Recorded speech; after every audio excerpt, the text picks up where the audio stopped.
His holy name. Unto Him arise and sing, singing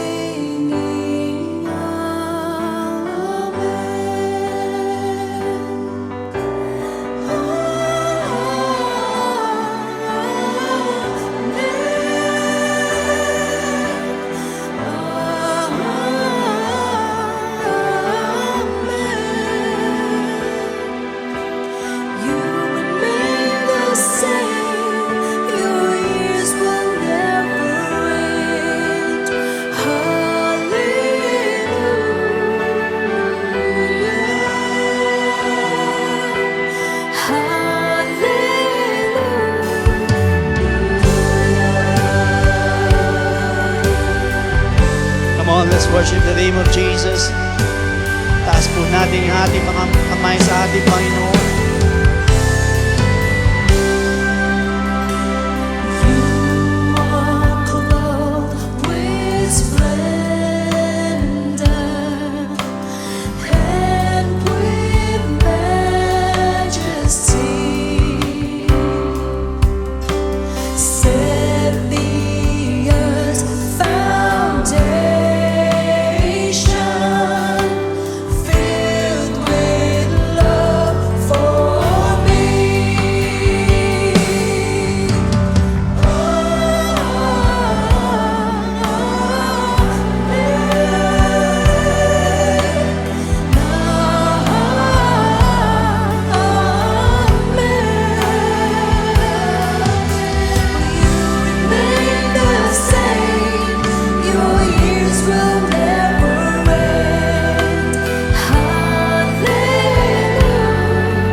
Continue praising the name of Jesus. He's the God of Amen. He deserves the highest praise.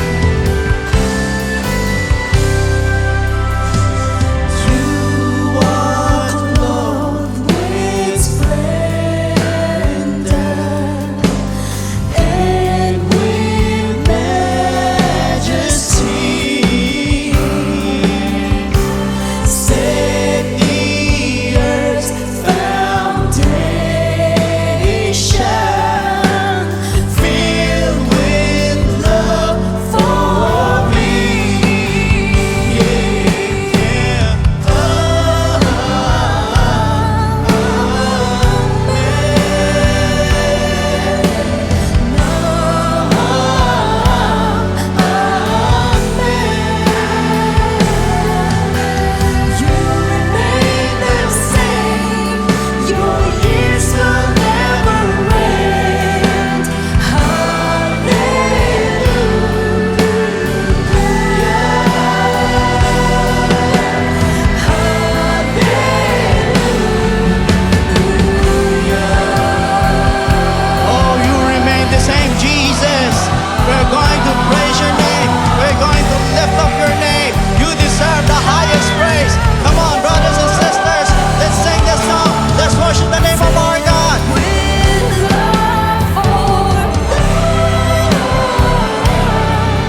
are so good.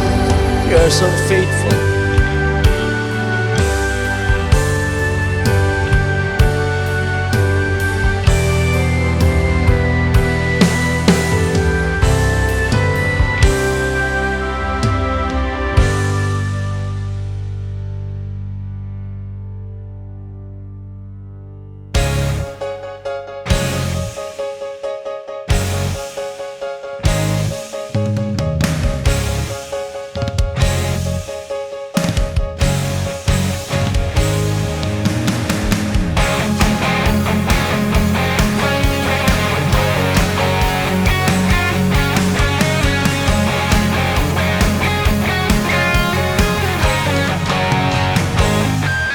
Unafraid I am, for you are with me, Lord, holding my hand, so I won't be lost. Reaches out for me. You died for my sin and shame. Never thought of yourself that you are a God. Can't stop but praise your name. Amazing love displays at a cross. You are the only one who could ever do that thing. Your life you gave away for us to have away. Jesus, my God.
Wonderful, wonderful, Jesus is to me.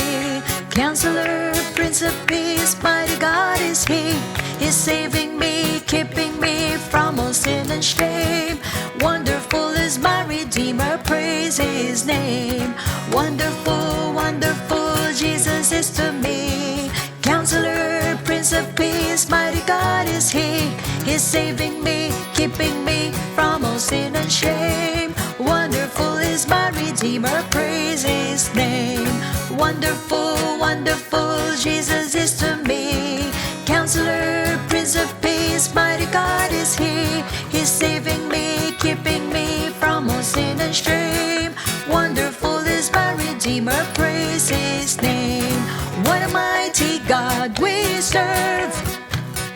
What a mighty God we serve. Angels bow before Him, heaven and earth adore Him. What a mighty God we serve. What a mighty God we serve. What a mighty God we serve. Angels bow before him, heaven and earth adore him. What a mighty God we serve.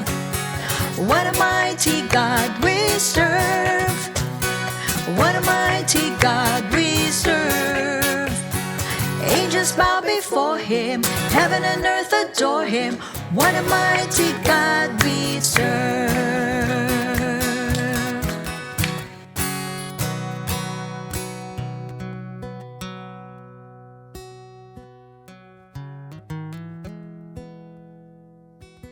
Praise the Lord! Magandang gabi po sa inyo pong lahat. On behalf of our beloved Bishop Luwin, Pastor Norma, taus-puso po ako nagpapasalamat po sa pagkakataon pong ito. Higit sa lahat, pinupuri ko po at pinasasalamatan ko po ang ating pong Diyos na buhay na siya po nagbigay po ng privilege upang makaharap po sa inyo, makatayo po sa inyong harapan ngayong gabi. So welcome to our GBS tonight. So bago po tayo magsimula mga kapatid, tayo po muna manalangin sa ating Panginoon, yuko natin na ating pumangulo, tayo po muna humingi ng gabay sa Kanya. Lord, we thank you so much, Panginoon, for this wonderful night na binigay niyo sa amin, na minsan pa makapag-aral ng mga salita mo. Patuloy, O Diyos, lay mo kami sa spirit of error, you feed us with your wisdom, your knowledge and understanding, Panginoon. Lahat ng aming mapapakinggan ay maintindihan namin, maisa puso at maipamuhay po namin, Panginoon. Kaya mo yung spirit of conviction mo ang dumaloy sa bawat isa po sa amin, Panginoon, O God. At dalayan ko rin, Panginoon, na anoint mo ko dahil wala akong magagawa kung wala ka. Ikaw lamang po ang maitaas at ganyan din yung mga kapatid namin galing sa trabaho, sa malalayong lugar. Hatid mo na safe and sound sa kanilang mga bahay na sa iyo umabot po sa amin pong pag-aaral. Muli, sa iyo po lahat na kadakilan at kapurihan. In Jesus' name, Amen. So last week, mga kapatid, we have concluded our study with Rahab the harlot, in which we learned about how we should react pagdating po sa mga takot-takot niyan. And it is to focus pagdating po sa katapatan po ng Diyos sa ating po mga buhay. At pinaalala rin po ng kwento po ni Rahab sa atin na kahit gaano man katibay, yung pader na itinatayo po natin dito sa mundo, ay lahat yan, wala pa rin po kung ikukumpira po natin kung saan kung pinatatatag po natin ating spiritual life. Pero ngayong gabi naman ay may panibago po tayong kwento na pag-uusapan at pag-aaralan na tiyak. Nakapupulutan po natin ng inspirasyon. So we are going to talk about Uriah. Now, who is Uriah in the Bible? Sa hindi po nakakaalam, si Uriah po isa pong well-known figure sa Old Testament. Siya po'y naaalala primarily sa kanya pong rolyo in the tragic story involving si King David at saka si Bathsheba po na matatagpuan po yan sa 2 Samuel chapter 11. Now, pag sinabi natin Uriah, sa Hebrew is Uriah, meaning Yahweh is my light. Siya po'y tinawag na isang Hittite na nagsasuggest ng kanyang either Hittite ancestry or yung pong kanyang pamilya ay sumanib or nakiangkop patungo sa Israelite society. Sa kabila ng pagiging isang foreigner by origin, si Uriah po was fully integrated into Israel's covenant community. In fact, isa po siya sa elite warriors po ni King David. He is specifically listed among the 30 or David's mighty men na makikita po natin or mababasa natin sa 2 Samuel chapter 23 verse 39. So, in short, si Uriah po was a Hittite. However, who are the Hittites? Sino ba yung mga yan? Pag sinabi nating Hittites or Hitti in Hebrew, sila po yung mga ancient people na madalas pong binabanggit sa Old Testament. At originally, sila po ay isang makapangyarihang empire na matatagpuan po yan sa Anatolia, which is the modern day Turkey around 1600 to 1200 BC. At ang pinakakapital ay ang Hattusa. At sila po ay kilala pagdating po sa mga advanced na laws, sa military power, at sa paggamit po ng mga iron weapons. At hindi lang po yan. They rivaled Egypt, Assyria, pati ang Babylon nung late Bronze Age. Katulad nung labanan or nung Battle of Kadesh nung 12 or 1274 BC. So between sa mga Hittites at saka sa mga Egyptians. So ito po yung isa sa pinakamaagang naitalang labanan sa kasaysayan. Moreover, sa Bible po, kung babasahin po natin, ang Hittites po appear in two ways. Unang-una, yung pong as a great northern power sa Joshua chapter 1 verse 4. From the wilderness and this Lebanon as far as the great river, the river Euphrates, all the land of the Hittites, and to the great sea toward the going down of the sun shall be your territory. So dito po binanggit po yung kanila pong lupain. Now, second, as a smaller groups living in Canaan by the time of the patriarchs and Israel's conquest in Genesis chapter 23 verses 3 to 20. And also sa Exodus chapter 3 verse 8.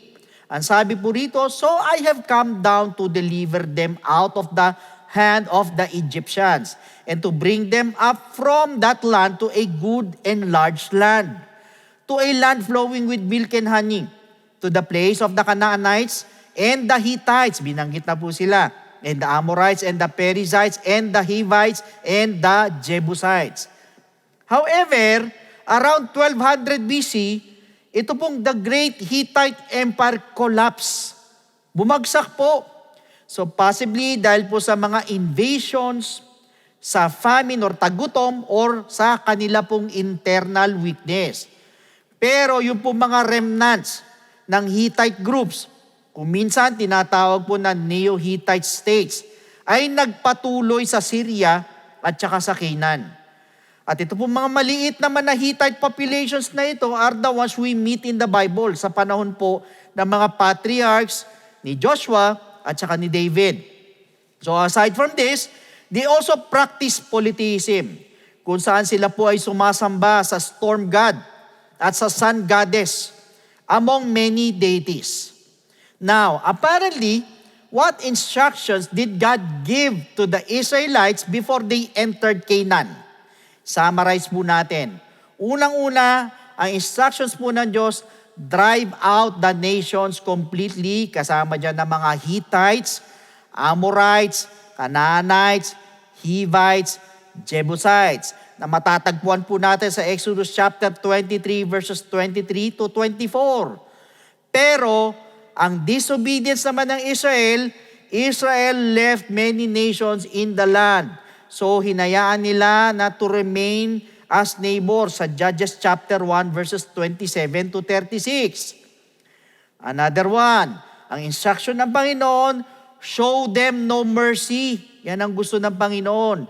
Make no covenant with them. Ayon po sa Deuteronomy chapter 7 verse 2. Pero anong ginawa ng Israelita or ng Israel? Nag-disobey po sila. Ang ginawa nila, they made covenants and allowed peaceful coexistence with some groups. Ayan po'y mababasa po natin sa Joshua chapter 9 verses 14 to 15. So they made covenant with the Gibeonites. What else?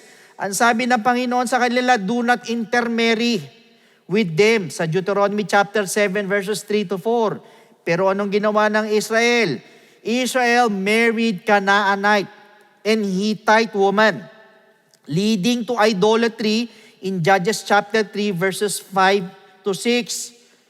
Ano pa ang sabi ng Diyos sa kanila? Destroy their idols and altars. Sa Exodus chapter 34 verses 13 to 15. Pero ano po ang ginawa nila ng Israel? Israel left pagan altars standing and even worship Baal and Asherah in Judges chapter 2 verses 2 to 3. So, kung mapapansin po ninyo, hindi ba ganito rin po madalas ang nangyayari sa mga Kristiyano? Madalas po sa atin, pag sinabi ng Diyos na magsimba, yung iba hindi po magsisimba. Kapag sinabi ng Lord na huwag kang magpapalate, yung iba ay parati namang late. Pag sinabi naman ni Lord na maglingkod, yung iba ayaw pa rin maglingkod. Sa kabila ng pwede naman maglingkod. Or kung di naman, sinasabi sa atin, panoorin natin yung mga online na YouTube channels po natin. Pero anong ginagawa ng iba or ano po pinanonood po ng iba? nanonood ng Netflix, Prime, Disney, HBO, at marami pang iba. Hindi ko naman po sinasabing masama. Pero kabaliktaran po ang ginagawa natin sa sinasabi po ng Diyos na katulad po ng ginawa ng mga Israelites. Ibig sabihin is doing the opposite. Kaya lang, alam niyo po, meron pong danger yan and later on you will know. Now, meanwhile, who are the 7 nations? And what are their sins, including the Hittites, caused God to drive them out of the land of Canaan? Sino po ba yung 7 nations na yan? Isa-isahin po natin that God wants the Israelites to drive away and eliminate. Unang-una dyan, ang Hittites. Numero 1 sila. Pangalawa, Girgashites. At pangatlo, ang Amorites. Pang-apat naman ang Canaanites. At ang panglima ay ang Perizzites. At ang pang-anim ay ang Hivites. And lastly, ang Jebusites. So, 7 po sila dyan. Now, ang tanong, what are their sins that led them to ejection or to be driven away? Unang-una is idolatry and false worship. So, sinamba po nila si Baal, si Asherah, si Molech, and the host of heaven. Kasama po dito yung child sacrifice na matatagpuan po natin sa Deuteronomy chapter 12 verse 31. You shall not worship the Lord your God in that way, for every abomination to the Lord, which He hates, na kinahumumuhian niya, they have done to their gods, for they burn even their sons and daughters in the fire to their gods. Grabe, ganun po ginagawa nila mga kapatid. At hindi lang po yan. Sabi sa Leviticus chapter 18 verse 21, and you shall not let any of your descendants pass through the fire to Molech, nor shall you profane the name of your God. I am the Lord. And as a result, idolatry corrupted their culture and defiled the land. And truth be told, yan po ay nangyayari din po hanggang sa panahon po natin ngayon sa iba't ibang pamamaraan. Madalas po ay nakafocus lang po tayo sa Diyos-Diyosan. Pero, paano po yung mga taong matatalino? Even people who are in position, or sa mga government institution, or even in showbiz, sa mga kilalang tao, na kung iturin ng marami ay parang Diyos na sinasamba na sa kanilang harapan. At ang mabigat po sa lahat, ang pagsamba po sa pera na gagawin ang lahat, sukdulang pumatay, bakamit lang ang kanyang dinodyos na pera. Second na kasalanan nila, sexual immorality. The nations practice extreme immorality. Take note, they practice extreme immorality. Ano-ano po yan? Incest, adultery, homosexuality, and bestiality. Ang sabi po sa Leviticus chapter 18 verse 3, according to the doings of the land of Egypt, where you dwelt, you shall not do.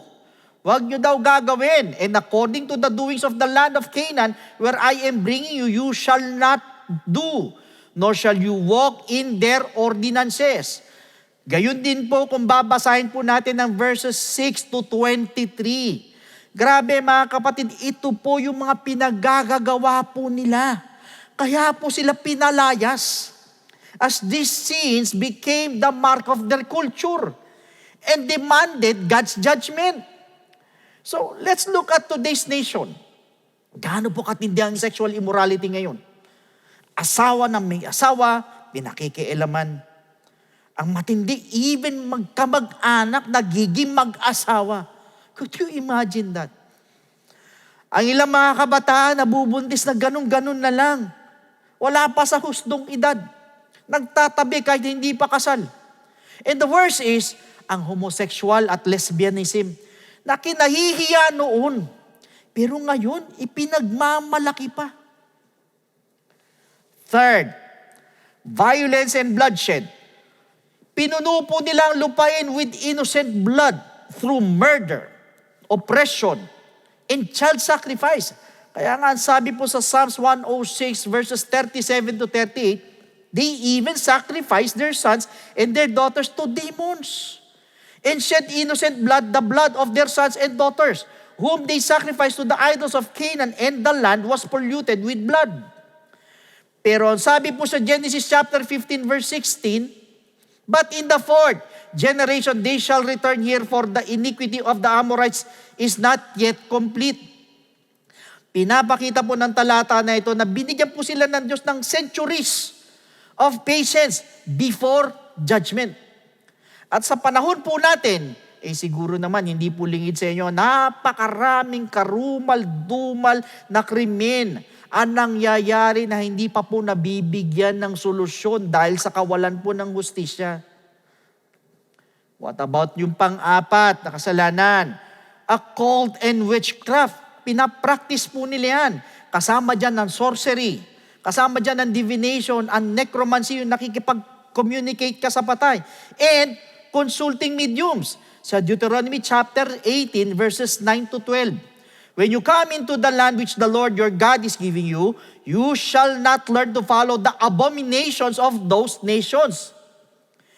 There shall not be found among you anyone who makes his son or his daughter pass through the fire, or one who practices witchcraft, or a soothsayer, or one who interprets omens, or a sorcerer. Yan po ang instructions. Or one who conjures spells, or a medium, or a spiritist, or one who calls up the dead.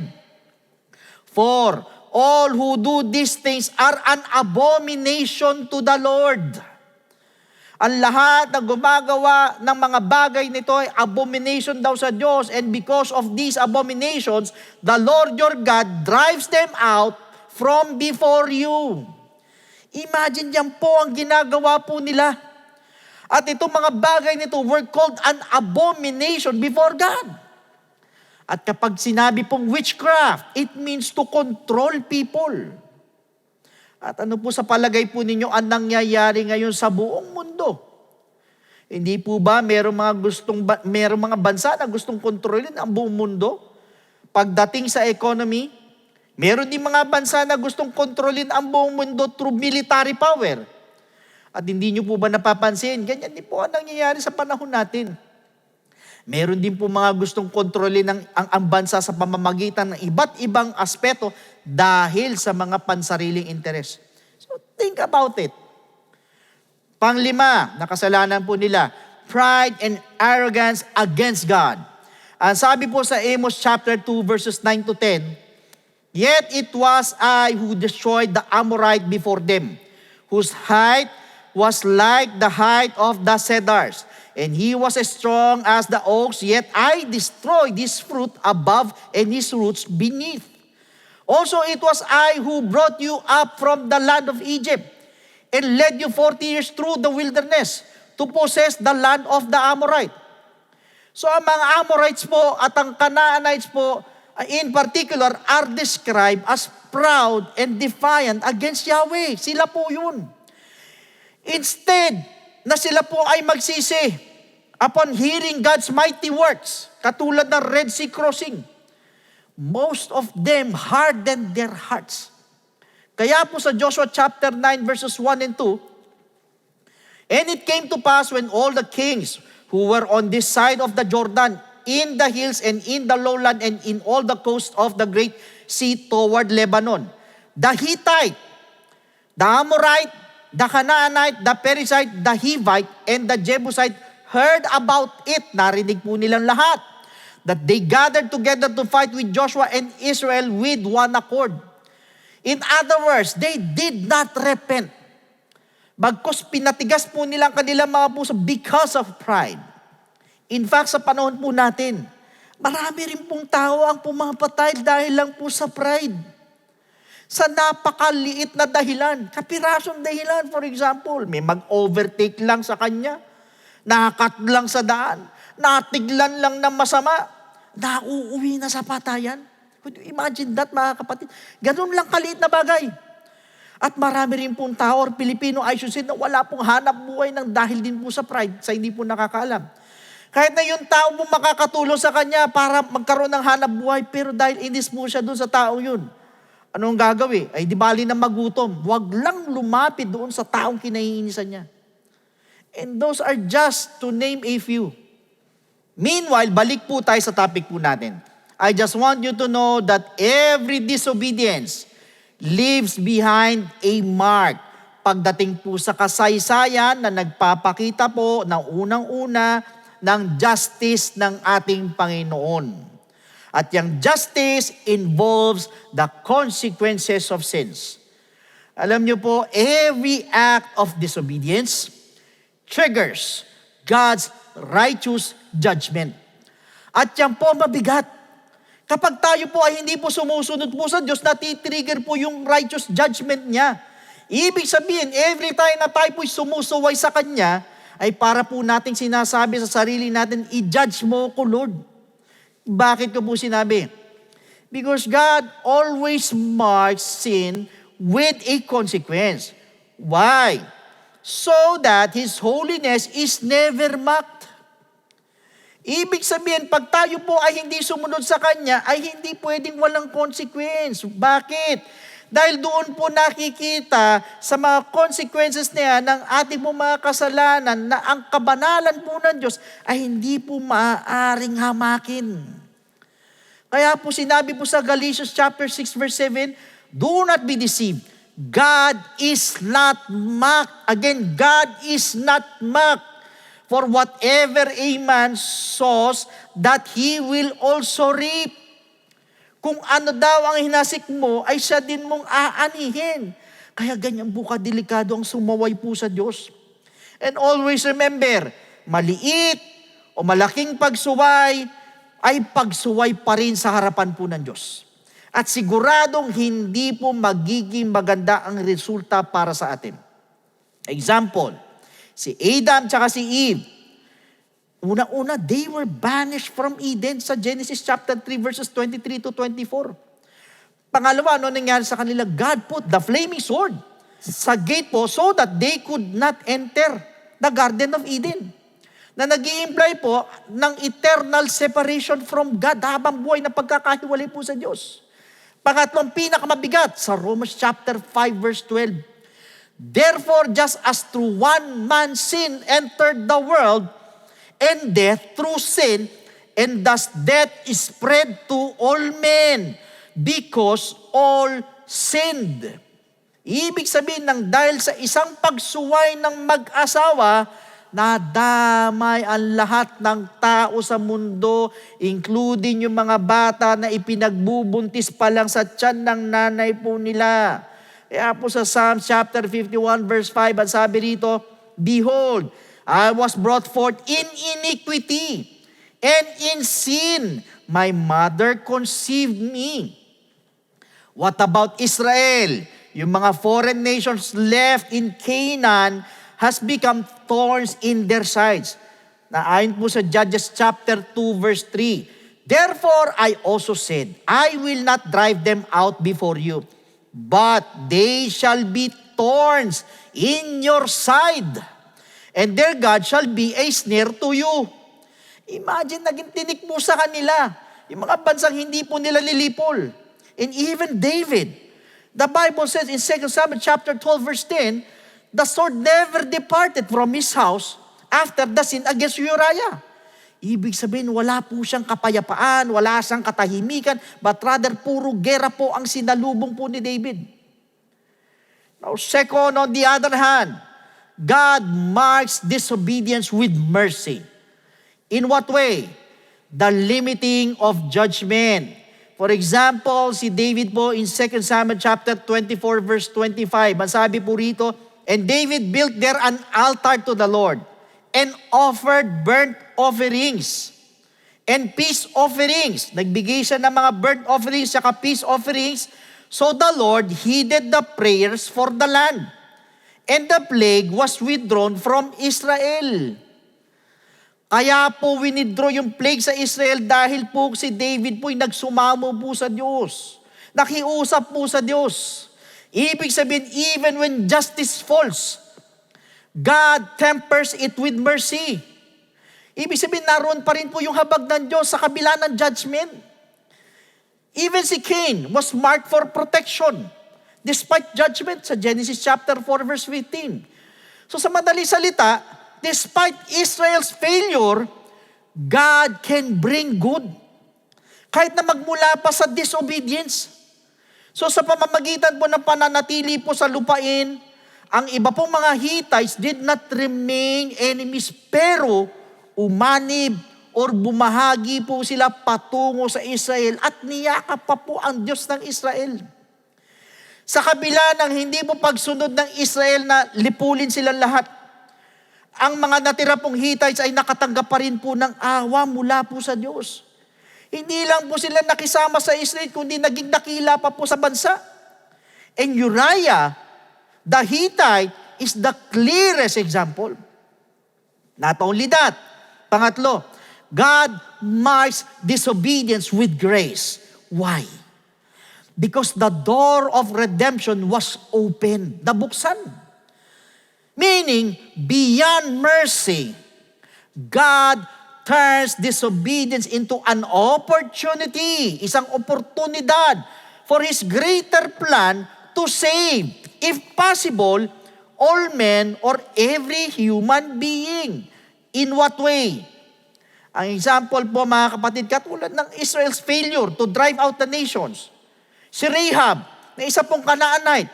Si Uriah, na isang Hittite, become examples of faith. So to the point nga po mga kapatid, that Rahab was included in the heroes of faith sa Hebrews chapter 11. At hindi lang po sila. What about yung kasalanan po ni David with Bathsheba? Anong ginawa ng Diyos? God raised up Solomon, the ancestor of Jesus Christ, sa Matthew chapter 1 verse 6. And even the Israel's exile, na nag-result po yan to the stage for return. Yung pagbalik po nila at yung pong rebuilding ng temple. And eventually, the Messiah's coming. So sa makatuwid, from disobedience to grace. Kaya po sinabi po sa Romans chapter 5 verse 20, moreover, the law entered that the offense might abound. But where sin abounded, grace abounded much more.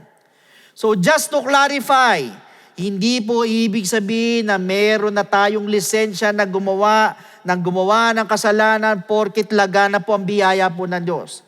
Dahil kung titignan po natin ang pinaka-context po nito, ito po'y patungkol sa pagkakasala ni Adan, na nadamay po ang lahat, na naging makasalanan at mapahiwalay po tayo sa Diyos. So ang nais po sabihin ni Apostle Paul po dito, kung lumalaganap man po ang kasalanan sa mga unbelievers, dahil lahat po ay nagkasala, ang biyaya po ng Diyos ay lalaganap din para bigyan po silang lahat ng biyaya para makapanumbalik po sa Diyos.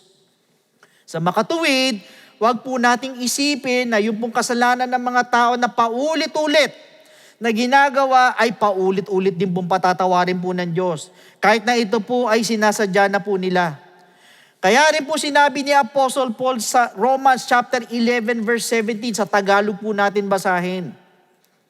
Kung pinutol ang ilang sanga ng punong olibo, at ikaw na sanga ng olibong ligaw ang idinugtong sa puno upang makabahagi sa buhay na nanggagaling sa ugat ng punong ito, huwag kang magmalaki sa mga sangang pinutol. Huwag daw tayo magmamalaki sa mga sangang pinutol.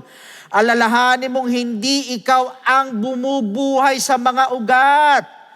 Ang mga ugat ang bumubuhay sa iyo. Ang mga ugat daw ang bumubuhay sa atin. Sasabihin mo naman, pinutol ang mga sanga upang ako'y maidugtong. Totoo po yan. Totoo yan.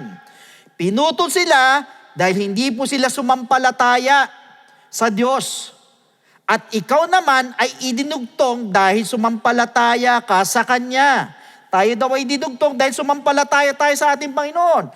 Kaya't huwag kang magmalaki. Huwag daw tayo magmalaki. Huwag tayo magyaba. Huwag tayo maging mapagmataas. Sa halip ay matakot ka. Why?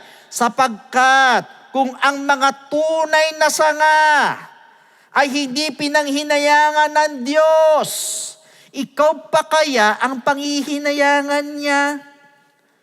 Kung yung mga original hindi pinanghinayangan ng Diyos, tayo pa kaya? Dito po'y makikita natin ang kabutihan at kabagsikan po ng Diyos. Naging mabagsik siya sa mga hindi sumasampalataya sa Kanya. Subalit, mabuti siya sa inyo kung mananatili kayo sa kanyang kabutihan. Kung hindi, kayo may puputulin din. Kaya hindi po ibig sabihin na paulit-ulit ka man nagkakasala ay paulit-ulit ka rin patatawarin ng Diyos. Sa katunayan, si Apostle Paul po ang nagsabi na huwag kayong magmalaki. Or huwag po ninyong abusuhin ang biyaya po ng Diyos sa pamamagitan ng pagkakasala na paulit-ulit. Dahil kung yung po mismong tunay niyang mga anak, yung mga original na anak, ay hindi po siya nang hinayang putulin. How much more tayong idinugtong lang, kinabit lang tayo.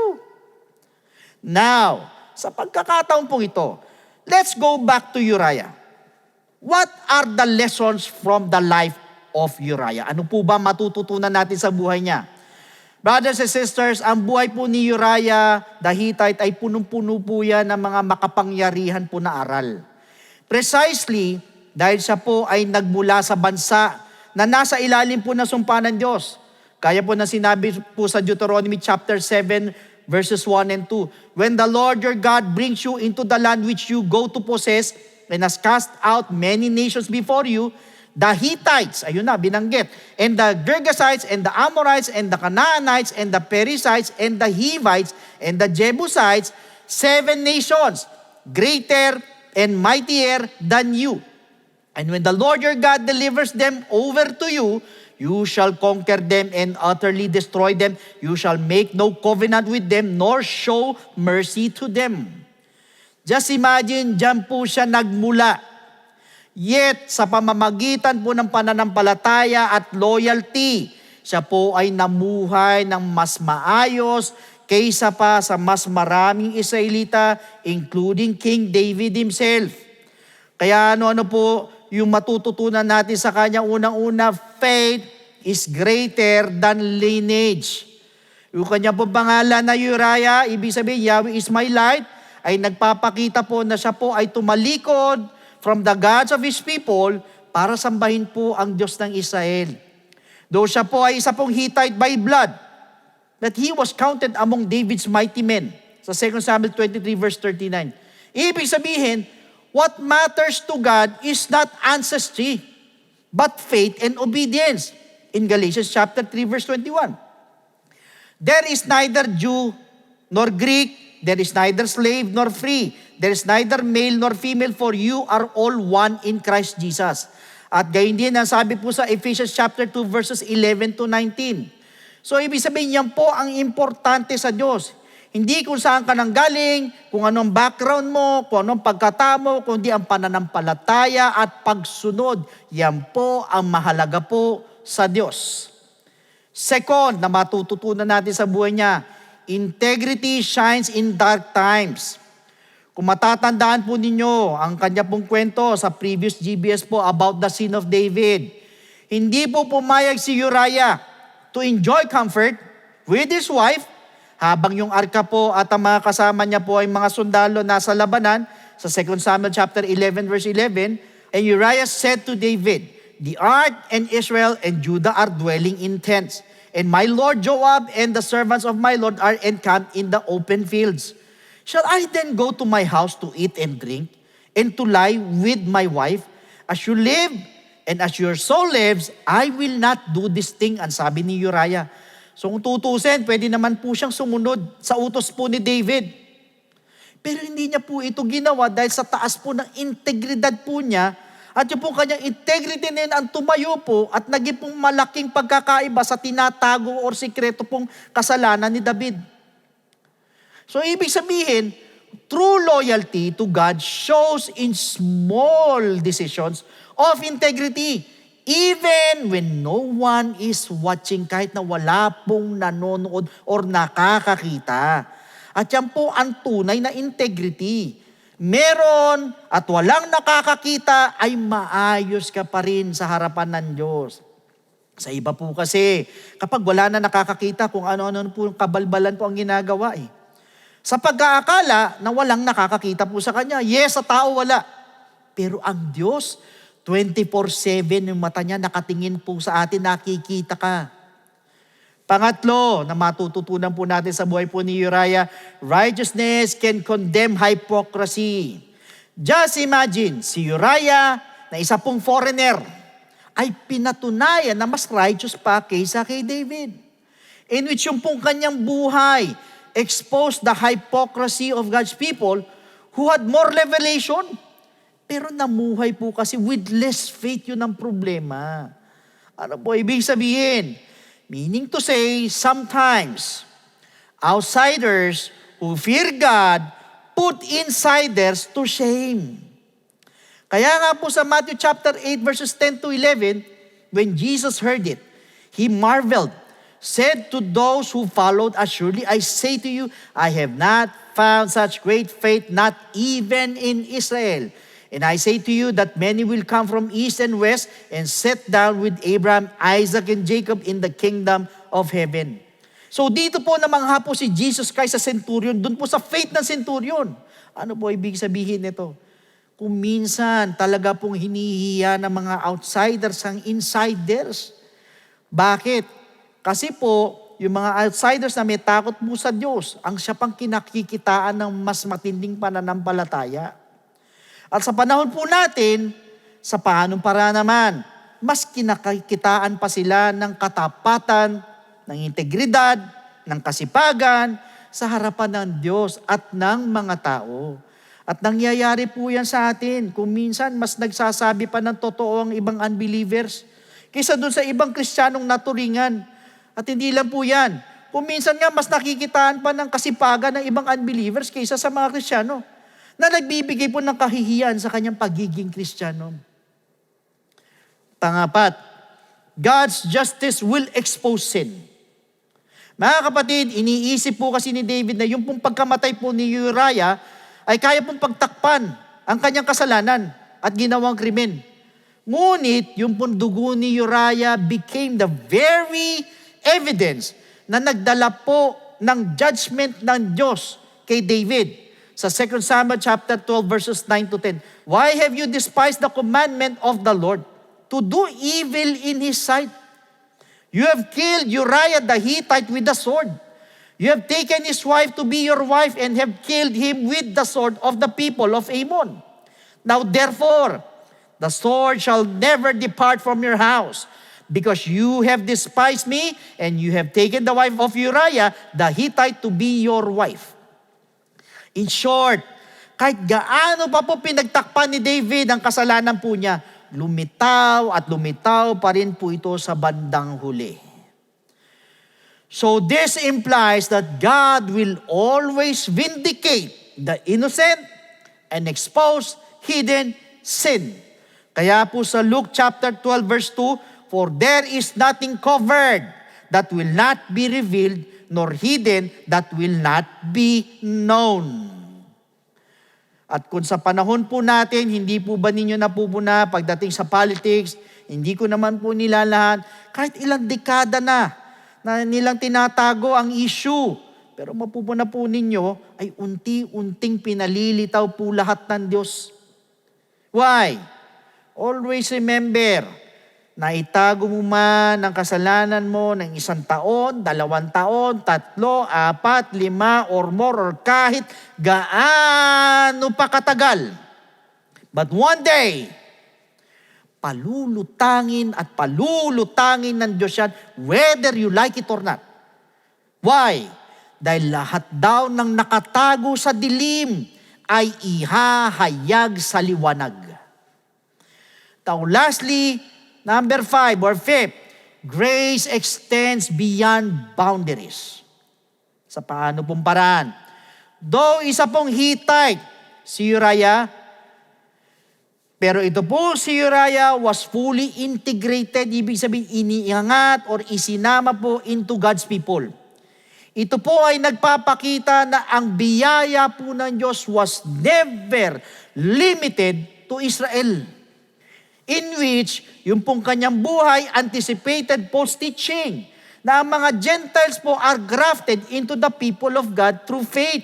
Kaya nga sinabi po sa Ephesians chapter 2 verses 12 to 19, That at that time you were without Christ. Nung ikay wala pa kay Kristo, being aliens from the commonwealth of Israel and strangers from the covenants of promise, having no hope, walang pag-asa, and without God in the world. But now, in Christ Jesus, you who once were far off, ikaw na minsang malayo, have been brought near by the blood of Christ. Bakit? For He Himself is our peace. Siya mismo ang kapayapaan natin, who was made both one and has broken down the middle wall of separation, having abolished in His flesh the enmity, that is the law of commandments, contained in ordinances, so as to create in Himself one new man from the two, thus making peace. Verse 16, and that He might reconcile them both to God in one body through the cross, thereby putting to death the enmity. And He came and preached peace to you who were afar off and to those who were near. For through Him, sa pamamagitan niya, we both have access by one Spirit to the Father. Now therefore, you are no longer strangers and foreigners. Hindi na daw tayo mga strangers, mga tagalabas, mga foreigners, but fellow citizens with the saints and members of the household of God. Therefore, God's grace reaches the unlikely and the outsiders to make them part of His covenant. Kaya kung mapupuna po ninyo sa mga tinalakay po natin, ganyan po kalawak ang biyaya po ng Diyos. Kaya doon po sa mga first time po na nakapakinig po sa atin, anuman ang kasalanan mo, gaano mang kabigat ito, I guarantee you, my friend, nandoon pa rin ang habag at biyaya ng Diyos sa iyo. At handa ka po niyang patawarin anumang oras, anumang sandali. Sa paano pong paraan? That is through accepting Jesus Christ and believing in His gospel for you to be saved.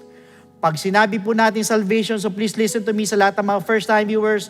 Ang sabi sa Ephesians chapter 2 verse 8, for by grace you have been saved through faith. Malinaw po na sinabi ng talata that you are saved by grace through faith. Kaya lang po ang tanong, saan tayo mananampalataya at paniniwala? It is found in 1 Corinthians chapter 15 verses 1 to 4. Moreover, brethren, I declare to you the gospel which I preached to you, which also you received and in which you stand, by which also you are saved, if you hold fast that word which I preached to you, unless you believed in vain. For I delivered to you first of all that which I also received, that Christ died for our sins according to the Scriptures. Sa madalit sabi, meron pong basihan, and it is according to the Scriptures. And that He was buried, and that He rose again the third day, according to the Scriptures. So ang basis po is according to the Scriptures. So that means we need to believe in the gospel of Jesus Christ. Yung pong death of Christ, yung burial of Jesus Christ, at yung pong resurrection of Jesus Christ. Tatlo po yan na kailangan po natin sampalatayanan at paniwalaan. Kaya lang po ang tanong, is believing enough? Pag tayo po ba'y nanampalataya, tayo naniwala, wala na tayong gagawin, tutuldok or hihinto na po tayo doon. Alam niyo po ang sabi po sa 1 Peter chapter 4 verse 17, for the time has come for judgment to begin at the house of God. And if it begins with us first, what will be the end of those who do not obey the gospel of God? Ano daw ang mangyayari doon sa hindi sumunod sa gospel ng ating Panginoon? So sa madalit sabi, the gospel of Christ must be obeyed. Pag tayo nanampalataya, tayo po'y naniwala, kailangan lakipan po natin ng pagsunod. Hindi po tayo matatapos sa believing at sa pananampalataya, but rather we need to obey the gospel of Jesus Christ. Kaya alam po, another question is, how will you obey?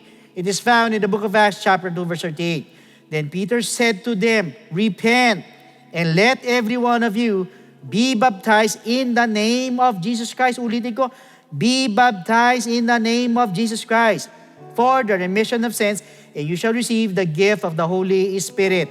So first, we need to repent. tayo po hihingi po ng tawad sa ating Panginoon. We're going to ask for forgiveness. We're going to confess our sins. At naniniwala po ko, kahit gaano kabigat ang kasalanan mo, kahit gaano kadami ang nagawa mong hindi maganda, mabibigat na offenses sa ating pong Panginoon, but for as long as doon po yung genuine forgiveness sa ating pong mga puso, dahil yan po ang tinitignan ng Panginoon. Hindi po yung kasalanan natin, kundi yung pong taos puso na pagsisisi, believing, my friend, the Lord is willing and able to forgive your sins, at dyan din po papasok yung pong death to sin. So yan po yung unang step, we need to repent. Second, we need to be baptized in the name of Jesus Christ. Tayo naman po ibabautismo sa tubig, so ilulubog po tayo sa tubig in the name of Jesus Christ po yan. Kung una, siya po'y namatay, tayo naman po'y magsisisi.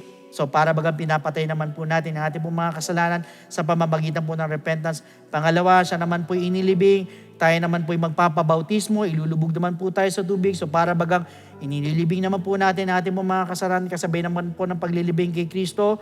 At ang sabi po sa Romans chapter 6 verse 4, therefore, we were buried with Him through baptism into death, that just as Christ was raised from the dead by the glory of the Father, even so we also should walk in newness of life. Meaning to say, we need to be baptized in the name of Jesus Christ. So tayo naman po ay magpapabautismo sa tubig, ilulubog po tayo sa tubig in the name of Jesus Christ. Why? Dahil para bagang inililibing naman po natin ang ating pong mga kasalanan kasabay po ng paglilibing kay Kristo. At yan po yung tubig niya symbolizes the blood of the Lamb that takes away the sins of the world. Hindi po ito pag-aalis ang dumi ng katawan, kundi pag-aalis po ito ng ating pong mga kasalanan. So ayun po yung pangalawang step, we need to be baptized in the name of Jesus Christ. Now the third step is, we need to receive the gift of the Holy Spirit. Diyan naman po papasok ang ating transformation, ating pong regeneration. Sa madalit sabi, tayo mababago na po. Nabanggit po yun sa Romans 8:11, ganyan din po sa Titus chapter 3, verse 5. So sa third day naman, nabuhay ang ating Panginoon, tayo naman po ay makakatanggap ng kaloob ng Espiritu Santo.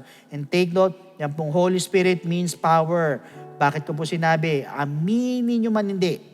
Lahat tayo may kahinaan. Kung minsan pinipilit po natin na magbago 1-2 buwan, sa mga susunod na panahon, bumabalik tayo sa dati, tapos babago ka ulit, tapos babalik ka na naman sa dati. So pabalik-balik lang, ayaw magbago ng lubusan. Bakit? Sarili lang po natin. But you know what? Once you receive the gift of the Holy Spirit, yan po yung sinasabing power. Power saan? Power to overcome all our weaknesses. At yan din po yung magpapaalala po sa atin para makasunod po sa kalooban po ng ating Panginoon. So take note, ito po 3 bagay na ito yung kailangan maganap po sa ating po mga buhay. First, we need to repent. Second, we need to be baptized in the name of Jesus Christ. And thirdly, we need to receive the gift of the Holy Spirit. And that is what we call the good news. And that is the gospel of Jesus Christ. So at this moment, sa lahat po ng mga first-time viewers, pwede po ba na itaas po natin ating 2 kamay bilang tanda ng pagsuko, yuko natin ang ating po mga ulo. And please repeat after me with this prayer na habang binabanggit niyo ang panalangin nito, andun yung taos puso, na tayo po'y humingi ng tawad sa ating Panginoon, tayo po'y nagsisisi sa lahat ng ating pong mga kasalanan, sa ating pong mga nagawang mabibigat na kasalanan sa ating Panginoon. Just repeat after me. Panginoong Hesus, malapit po ako sa iyo bilang isang makasalanan. Patawarin mo po ako sa lahat ng aking mga pagkakamali at pagkukulang.